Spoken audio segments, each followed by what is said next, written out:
Good afternoon, everyone, and welcome to Trollheim with your host, Rabbi Anibal right here. You can read my name.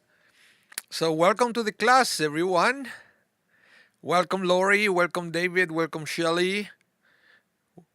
Welcome, Brenda, Jerome, and whoever else is there. Please say hello so we all know that you are there and joining us for the class. So, thank you so much for tuning in this new edition of Trollheim that we are going to study Parsha Chayei Sarah. Very excited about this Parsha because God's willing is going to be my son Ronen's bar mitzvah next year. So he's already preparing the Haftorah for this one. So yeah, maybe he should be the one joining the class today, but he's at school. He's at school. Welcome, Randy. Welcome to the class. Yeah, I have my double espresso today. You can kind of see it. All the crema is really nice. I put a little bit of cream just to cut it, just a dash of cream. So I hope you all enjoyed Cantor Leslie's installation weekend. I was kind of like you guys watching online because I wasn't in town. I had to officiate a wedding in the States. Remember, I was talking to you last week. So, but I enjoyed it very much. So I hope you enjoyed it too. And both services, Kabbalat Shabbat and the Shabbat morning, are still there. Lori, you are drinking Hershey chocolate milk. Delicious. What can I say? That's a delicious thing also. I like Hershey's chocolates. Yeah.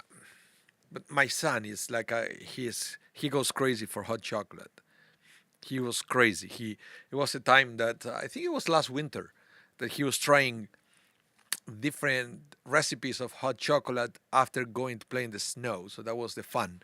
We would go with the toboggan and we're playing in the hills with the snow and then coming back home really cold and enjoying some hot chocolate. Yes, David, the word is Sarasota and it was as cold as Winnipeg. Yeah, at least the last day it was very cold there, at least for Sarasotans, right? They are not used to the cold. I have my little jacket and I was fine, but other people were not. You get used to the weather where you live. That's the reality, right? Here in Winnipeg, we are all used to the cold, so nobody gets caught off guard. But at least I guess if you live in a place like Sarasota, right? It's yeah, ski cap. What is a ski cap? Toboggan, a ski cap. I don't know what a ski cap is. It's here in Winnipeg. The toboggan is the thing that it's like I don't know how you call it. It's you sit on it and you go down the hill. It's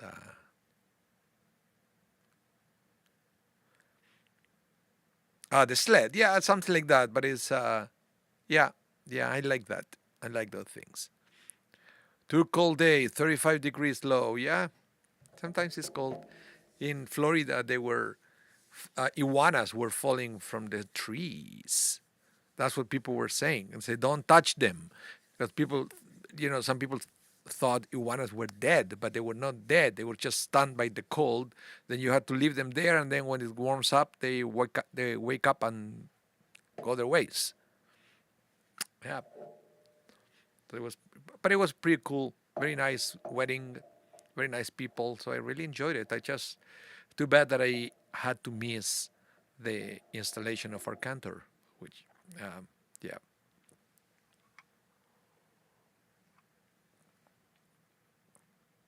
Wow. Okay, I think it's time for us to begin with the class. Parsha Chayei Sarah, and this is all about the life of Sarah, the wife of Abraham. And again, it's interesting. I mention this every year, right? That the parsha is called Chayei Sarah, the life of Sarah. And a parsha that is called Life contains the death of both Sarah and Abraham. There is a connection there.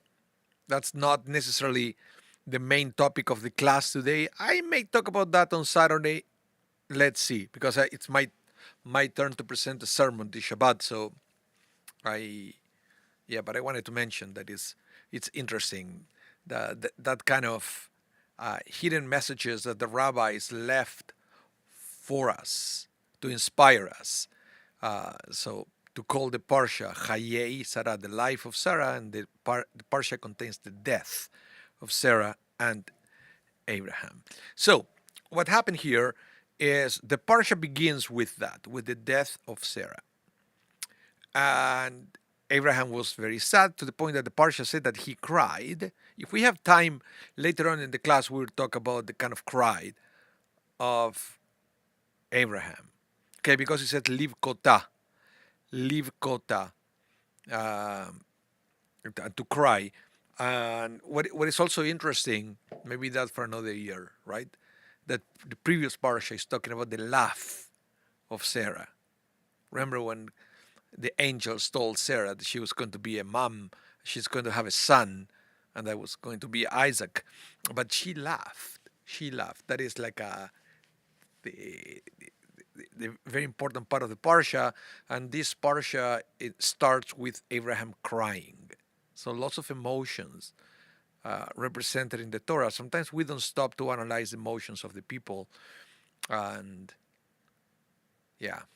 laugh and tears and the different reasons actually for laughing or for crying, because it's interesting because both laughs and tears could represent different things. People can laugh out of happiness, or people can laugh out of mocking somebody else, right? When you mock somebody else. The same with the cry. Tears could be tears of joy, or tears could be tears of pain, which this is the case here in this parsha. Okay, David, you said you saw iguanas before. Not scary. They're okay. They're okay. I like iguanas. Welcome, Amparo. Welcome, Ariel Lee. She came just in time for the class. Yeah. And Shelly, you said one of the first time that we get to see or hear the human side of us. No, there are a lot of things. A lot of things about the human side of our ancestors in the Torah. The thing is, sometimes we don't stop to analyze them. Like for example, the cry of Esau when he realized that Jacob stole the blessing. Woof. I can feel the pain of that man, the way described in the Torah, right? Think about Joseph when he revealed himself to his brothers and removed the makeup and everything. And it says that also that he cried, right? And you could, and that is a cry that you can argue, you can debate is our cry of joy, of pain, or what is it, or something in between maybe. So many emotions of being in front of his brothers after so many years. So the Torah has a lot of that, and it's interesting to analyze the emotions of the people involved there. But now, what I want to say is Sarah died, Abraham cried, but he realized that, it's okay to cry, it's a season, but he has things to do. So he pretty much dries his tears and goes to buy a plot for Sarah. He needed a place to bury her. And that's what we are going to see at the beginning of the class, okay? So, yeah. Okay. So, Abraham goes to talk to this guy who's called Ephron. Ephron, he was a Hittite, one of the nations living there. And for some reason, Abraham wanted to buy a plot or a piece of land from him. The most accepted explanation of why is because that place that we got to know as Ma'arat Machpelah, as the Hebrew name of the land, supposedly was the place where supposedly Adam and Eve were buried. So it was a very sacred place. How do we know that? Or let's put it the other way around. How would Abraham know that? That was according that was the burial place of Adam and Eve. And remember, I mentioned this last class that Abraham supposedly studied or met at least Noah and Noah's son Shem, that they're coming from all the time, all the old days when people used to live over 1,000 years. So this was information that it was taught to Abraham by them. And they were the ones, they were the keepers of the ancient knowledge of the world and the ancient knowledge of God. Because they're coming from the times before the flood. And so they were the ones teaching Abraham about all these secrets and about these secret places and where Adam and Eve were buried. So Abraham thought that it was a sacred place and he wanted to be in control of that. And he decided that that was going to be the place for the the place to bury his wife, and the hope was that that was going to become a family plot, because we'll see that Abraham will be buried there, Isaac will be buried there, and then even though Jacob died, is gonna die in Egypt, he's going to be brought to the same place for burial. And eventually, when the Israelites left Egypt after slavery with Moses, right, they took the bones of Joseph to also bury them there.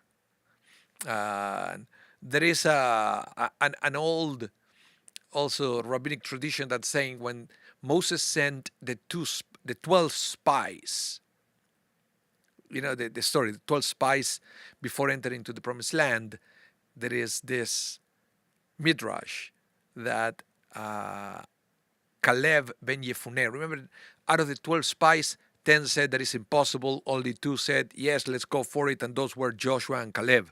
So Caleb is, according to the rabbis, when he went with the spies, he said to the spies, guys, forgive me, I'm going to take a little detour here. And what was that? He supposedly went, found, and prayed at this burial place of the patriarchs and the matriarchs. It's a very interesting midrash that we have there. So let's read about the purchase, because Abraham needed to buy this piece of land, which is interesting because God promised Abraham the land as a divine inheritance, but nevertheless he went and paid for this place. Okay, so he went to talk to Ephron, the owner of the land at the time, and the verse says like as following: Abraham got the point of what Ephron had said, so he waited out for Ephron the amount of money he had specified in the presence of the son of Het, 400 silver shekels of the weight accepted among merchants. So, if you know anything about this parsha, there was a short negotiation between Ephron and Abraham. Actually, it was all the opposite of what you will expect from a negotiation. Because usually when you negotiate, you try to reduce the price. In this case, was all the opposite, because Abraham went to talk to Ephron and said, okay, how much for the land? I know it's yours, just tell me a price. And Ephron said to Abraham, you know, you are a big macher here in this land. You're a very important person. So you know what? I want to give it to you for free. That's it. Open and shut, right? The negotiation, free. But Abraham said, no. I don't want it for free. In fact, I don't even want to negotiate with you. Just tell me the real value of this property. It will be no negotiation. I will pay that to you. And Ephron said to Abraham, okay, you know what, Abraham? You're right. Between you and me, 400 shekels. What's that? It's should be it should be okay for you, right? And Abraham said, I told you, no negotiation. If you said that is 400 shekels, that's what I'm about to pay to you. Now, there is a debate among rabbis if this 400 silver shekels was a lot of money, a fair amount of money, or not so much money. And there are actually texts proving all of the above. Some people said that there was a lot of money. Some people said there was the fair value of the land. And some of the people saying that it wasn't really that much of a deal. But surprisingly, most people will agree that these 400 shekels of gold that Ephron requested from Abraham were a lot of money, a lot of money. So that Ephron saw an opportunity here to get money from Abraham, because almost Ephron said, what's the point? This guy wants to get a piece of land that is just a rock there, and he's going to pay whatever I ask him. Okay, give me 400 shekel. And Abraham paid for it.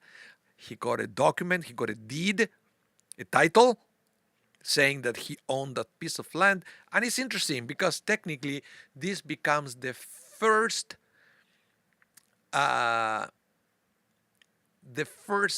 real estate title that a person owned in the land of Israel. It's the first one. Abraham actually owned a piece of the land of Israel. He knew that God promised that was going to be part of the Jewish people, an inheritance of the Jewish people, but then meanwhile Abraham actually paid full price for it, and he got the piece of paper proving that he was the owner. Okay, so now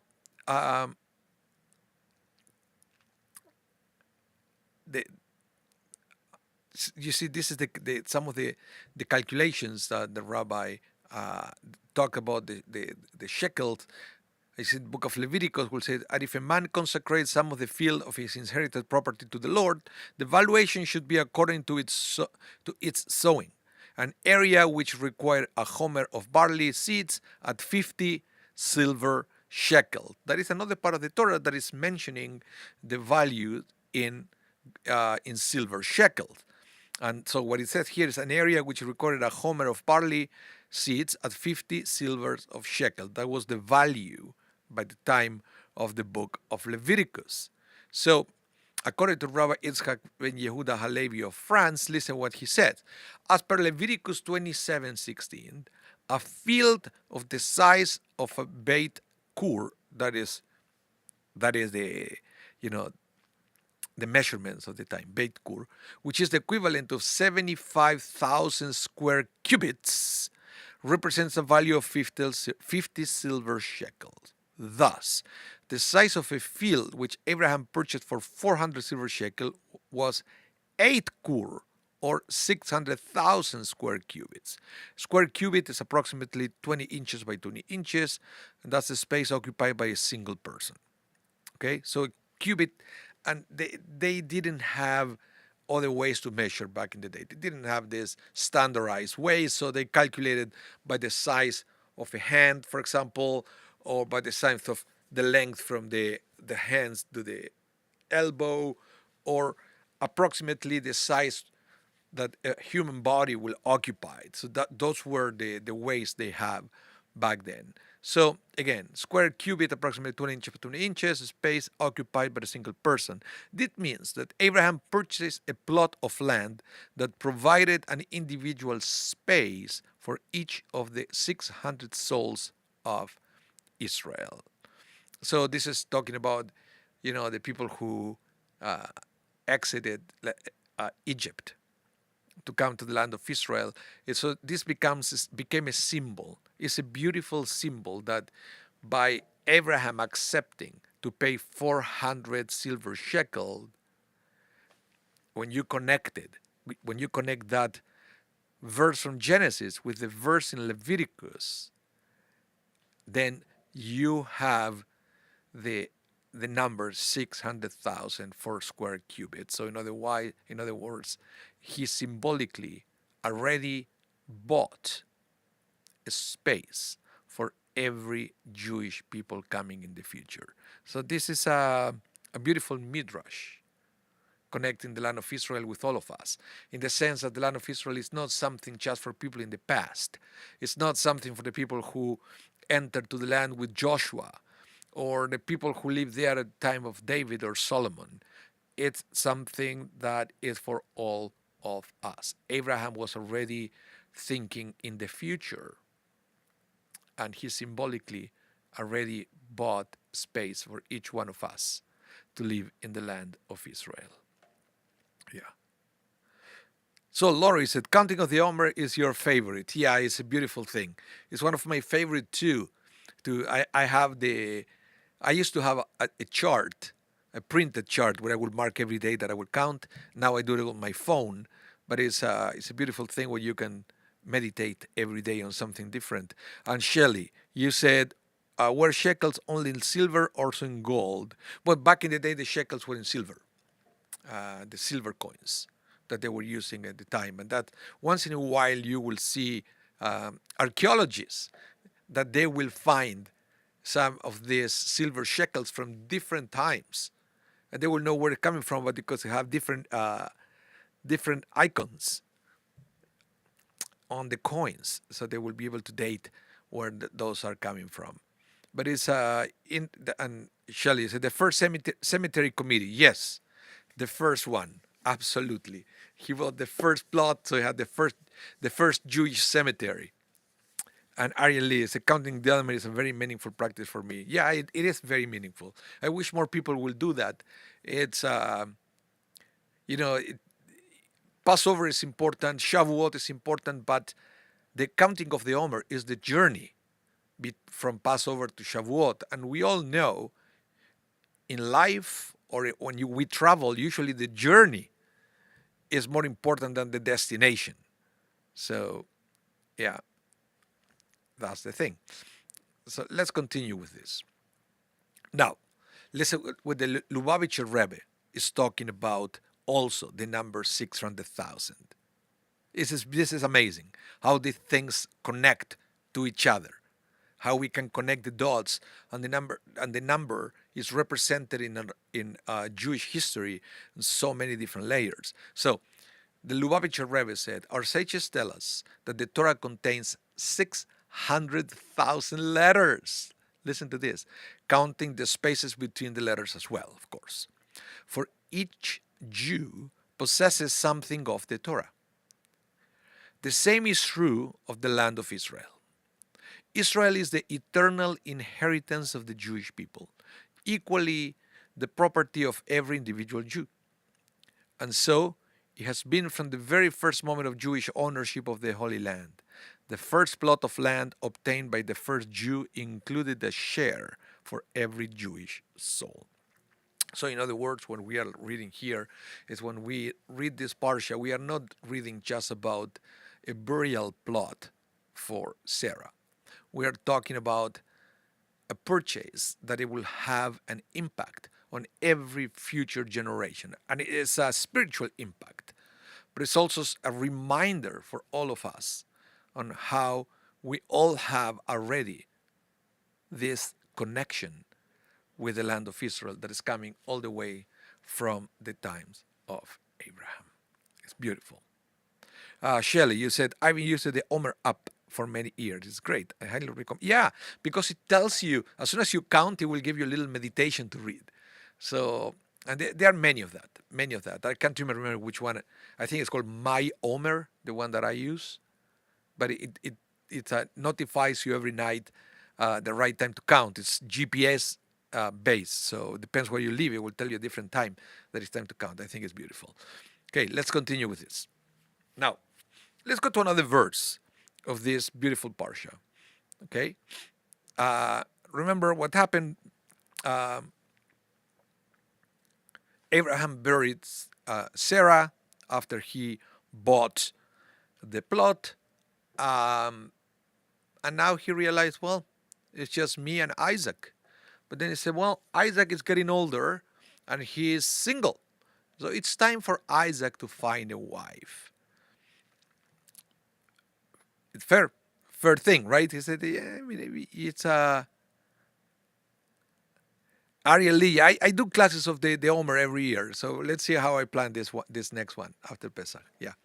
So what happened is Abraham wanted Isaac to get married, but contrary of where we are going to see with Jacob, because Jacob went abroad to find a wife. Abraham didn't want Isaac to go anywhere else. Abraham wanted Isaac to stay with him.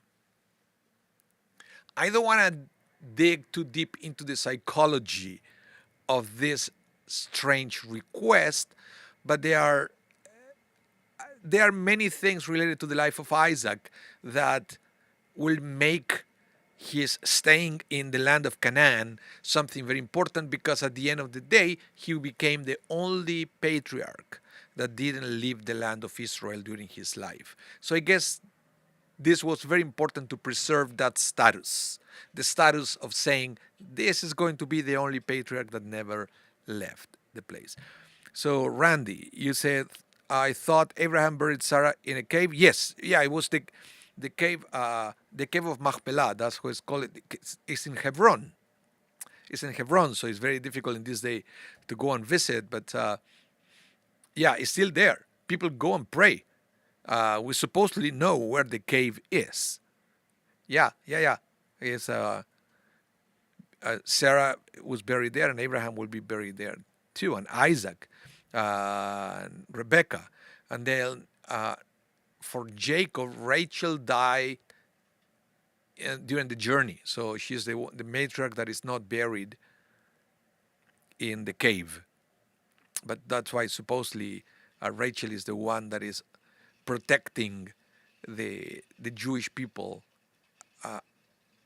in exile, because she's the one not buried in the cave. Yeah. So Abraham, remember, let's back up. Abraham didn't want Isaac to go somewhere else to find a wife, so Abraham will send his servant. Later on, we learn that his name was Eliezer. He will send Eliezer to a different land, the land of Abraham's family. Remember, Abraham used to live there until God said to Abraham, Lech lecha, leave that place and go to the land that I will show you. But it looks like Abraham somehow stayed in touch with those people, because otherwise I don't understand why he will send his servant to that place.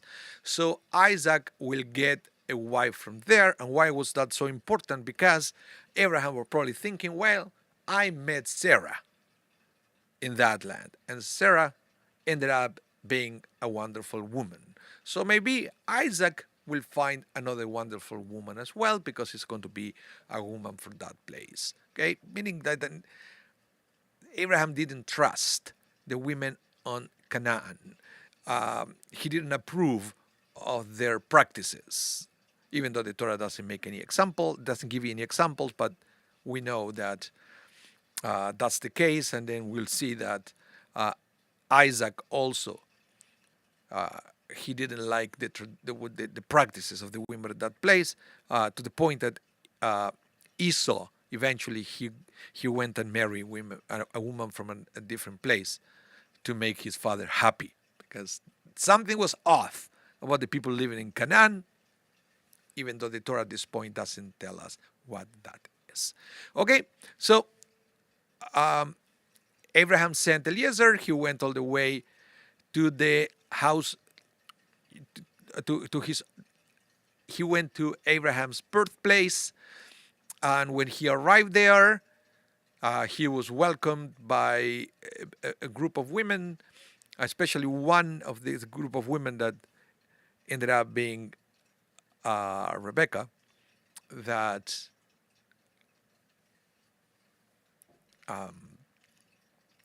fed him, so gave water to him and to the camels. Okay, so and this was very interesting because Eliezer prays to God and said, "How am I going to know which woman is going to be the right one?" And then Eliezer said in this prayer to God, "Say, okay, let's have a little test here. Okay, if when I go there, and this is a conversation Eliezer had with God, if when I go there, there will be a woman who will offer water for me and the camels, that will be a pretty good signal that that's the right one." And the Torah says that as soon as he finished saying that, Rebecca showed up. And she is the one who gave water to the camels and to him. And Eliezer pretty much, thank you, God. Thank you for listening to my prayer. And now it's time to go and talk to Rebecca's father, which ended up being a guy called Laban, who was related to Abraham, okay, called Laban. And it's time to negotiate. You know, back in the day, and some traditional families, they still do it this way.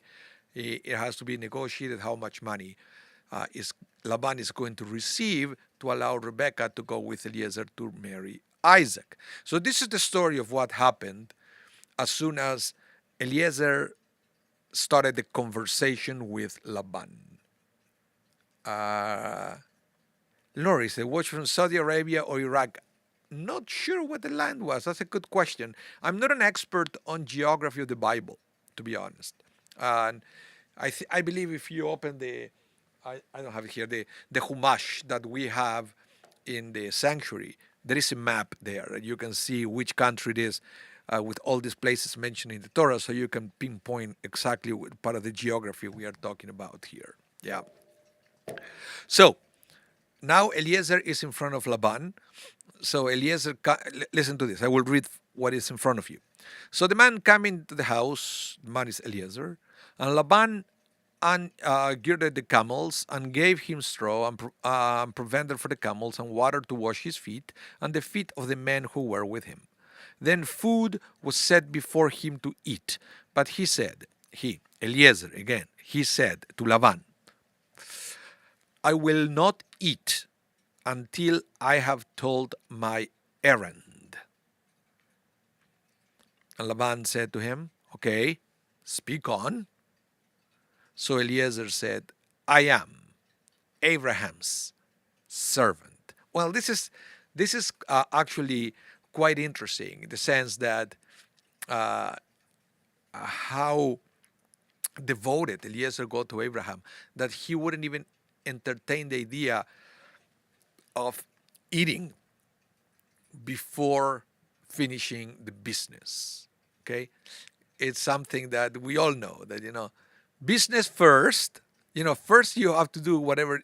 First come your responsibilities, and then you can have fun. Have you ever heard that? I used to hear from my parents all the time. First you do your homework, then you can go have fun with your friends, right? And in life happens this thing many times. First you do what you're supposed to do, then you can relax.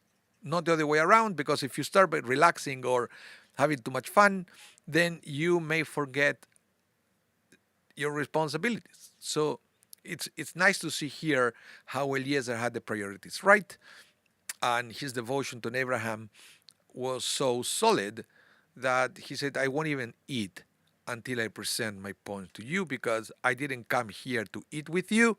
I came here to find a wife for Isaac."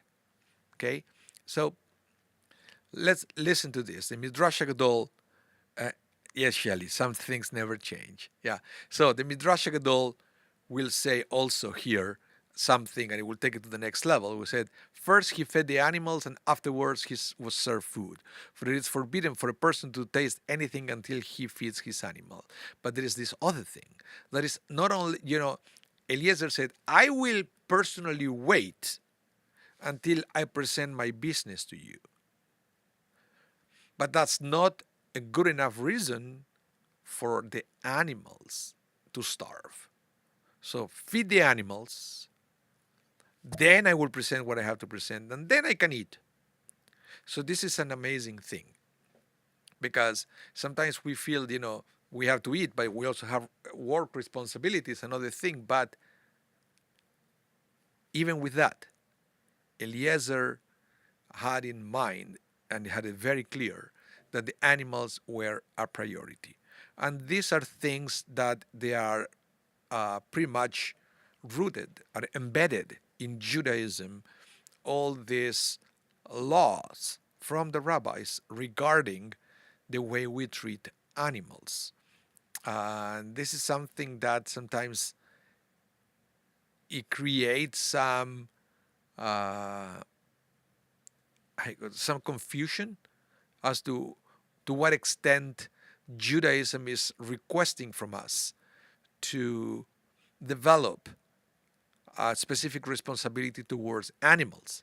And there are many examples in the Torah and, of course, in the writings of the rabbis about our relationship with the animals and how we should take care of them. So yeah, we also learn from the story of Eliezer not only that your private responsibility comes before food, but also the feeding of the animals comes before you can eat. It's beautiful. It's beautiful. So let's analyze a little bit about what Judaism says about our responsibility towards animals. So because the Talmud will say, this is in Masechet Shabbat, Rabbi Judah said in Rab's name, if an animal falls into a dike, one brings pillows and bedding and places them under it. And if it ascends, it ascends. An objection is raised. If an animal falls into a dike, provisions are made for it where it lies so that it will not perish. Thus, only provisions but not pillows and bedding? There is no difficulty.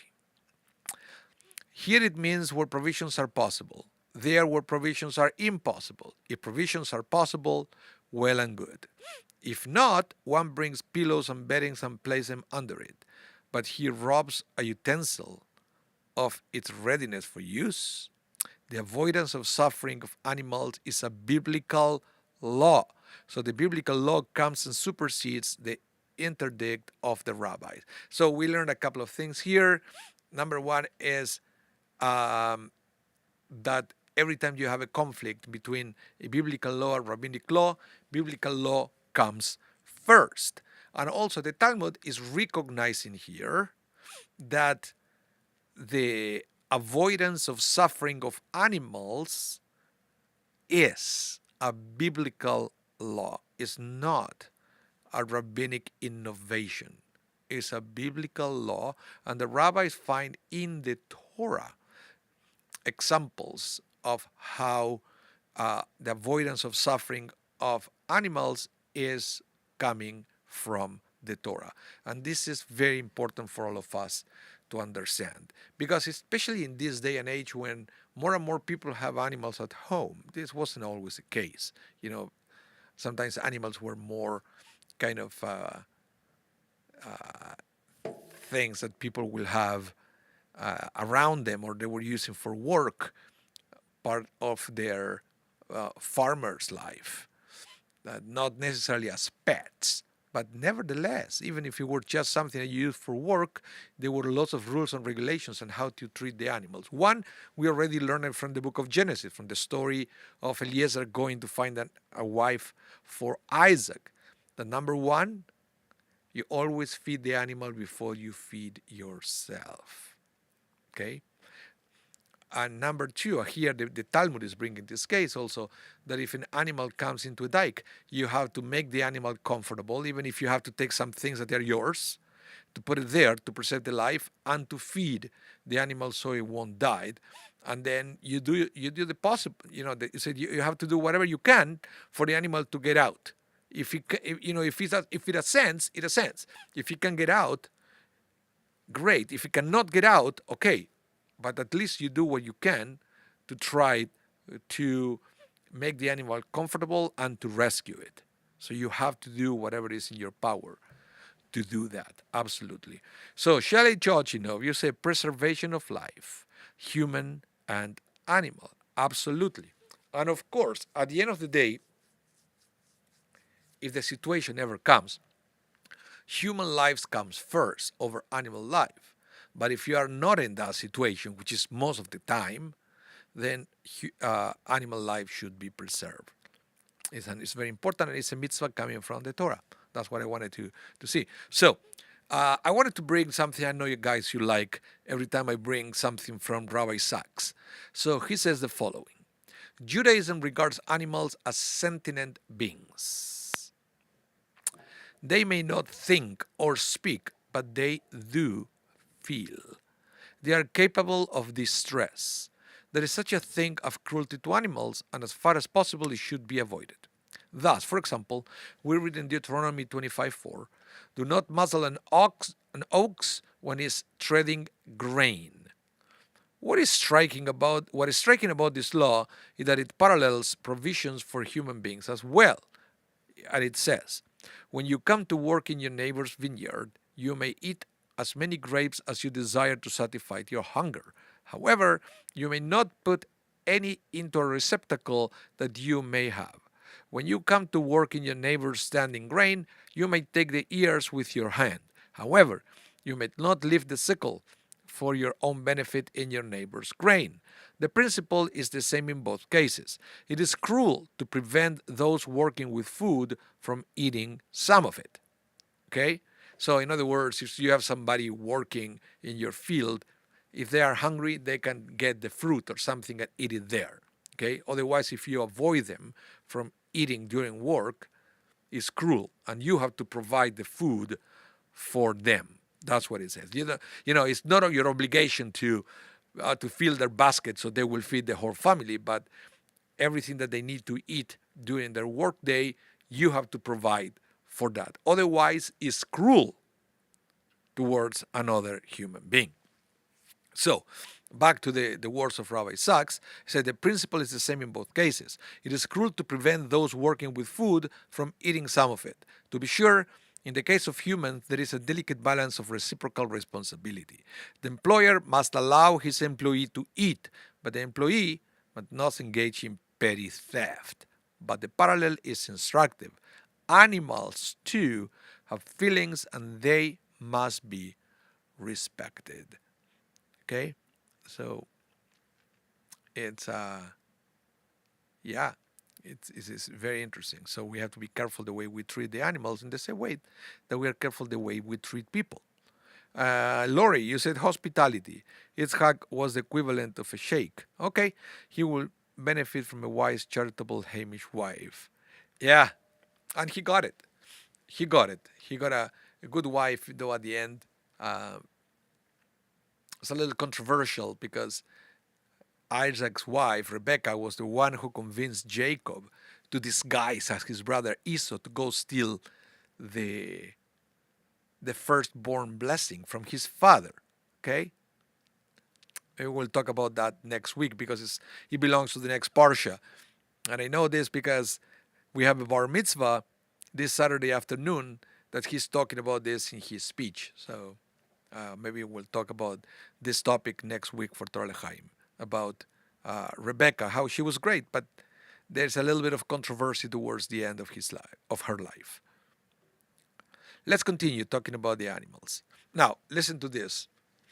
Torah sources serve only to demonstrate that animals directed conduct which is compassionate in nature constitutes as good deeds, but do not serve to establish a system of responsibilities. Okay? It's interesting because the Torah gives a few examples, but it does not give us a specific system of responsibilities towards animals.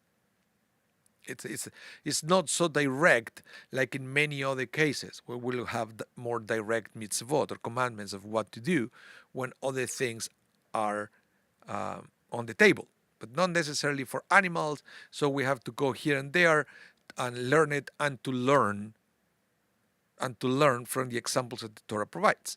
So, particularly in light of the strong halachic element present in Judaism, the absence of everyday regulations might well be regarded as indicative of the absence of serious ethical concerns for the welfare of members of the animal kingdom. Okay?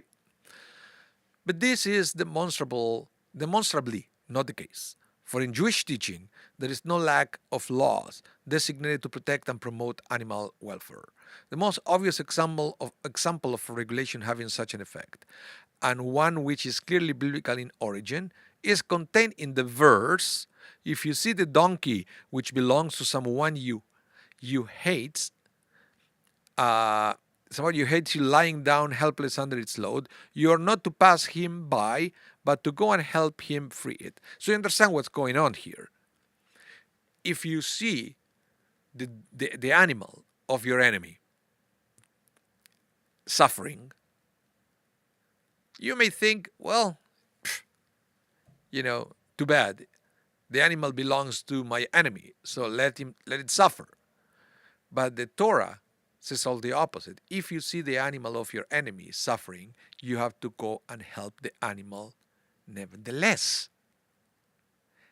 You see, the example is very interesting for us to create a general rule from there. So you can think, right, if you have to help the animal of your enemy, even more so, your own animals or other animals that you may have around. Because the worst case scenario is the animal of your enemy, and even those you have to help, and you have to avoid their suffering. So it's a very interesting example that the Torah is bringing us in the book of Exodus. Let me continue reading here. The self-same concern is manifest in the prohibition against muzzling an ox while it thrashes, in order that the animal be free to eat of the produce while working. Similarly, Scripture provides that both domestic animals and wild beasts might be permitted to share its produce of the land which grows without cultivating during the sabbatical years. So it's interesting because during the sabbatical years, human beings are not allowed to eat any produce from the land, but animals can. So in some aspects, we take care of the animals with higher standards than we take care of humans, because a human being may struggle during the sabbatical year to find food, and nevertheless we cannot eat from, the sabbatical year we cannot harvest. So you have to let all the fruit there to rot. You can't even eat it, but the animals can. The animals can go and eat it during the sabbatical year. Now, let's continue with the same thing. This is part of the same text. So, Shabbat laws contained in both formulations of the Ten Commandments reflect a concern which goes beyond the mere elimination of pain and discomfort and serve to promote the welfare of animals in a positive manner by providing for the rest on the Shabbat day. Okay, so even for the laws of Shabbat, that we don't think about this. It says, but the seventh day is a Shabbat for Adonai your God.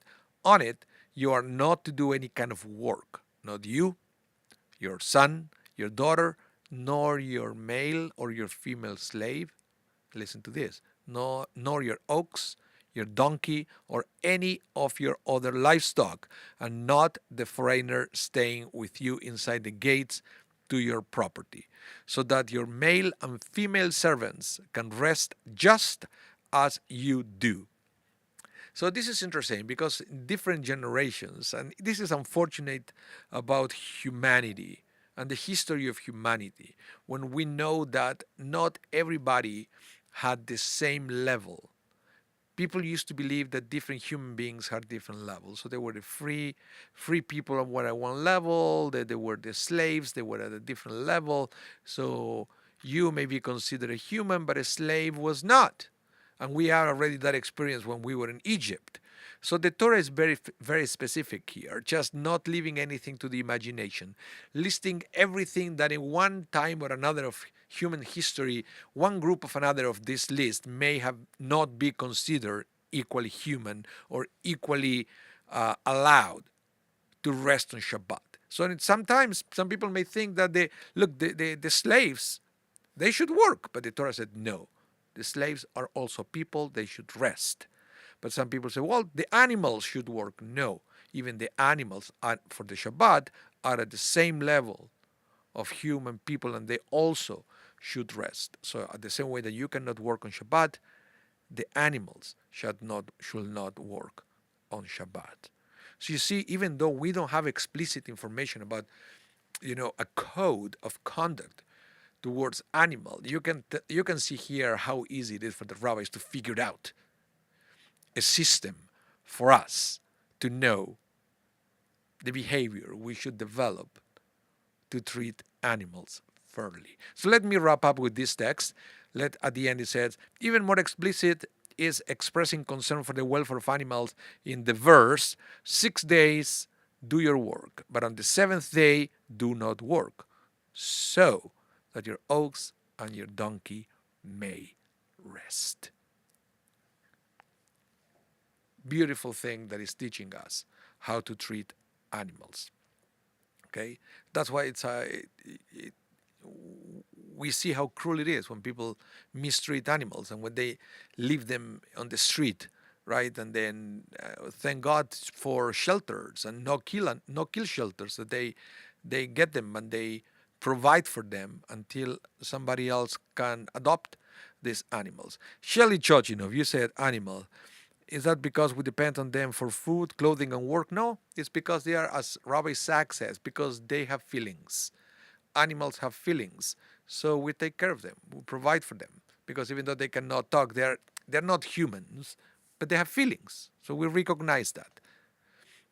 So we should avoid their suffering. So the Rambam, the Maimonides, he also writes something about this. He will say in the Guide for the Perplexed, he said, it is also prohibited to kill an animal which is young on the same day, and we learn this from the Torah, in order that people should be restrained and prevented from killing the two together in such a manner that the young is slain in the sight of the mother.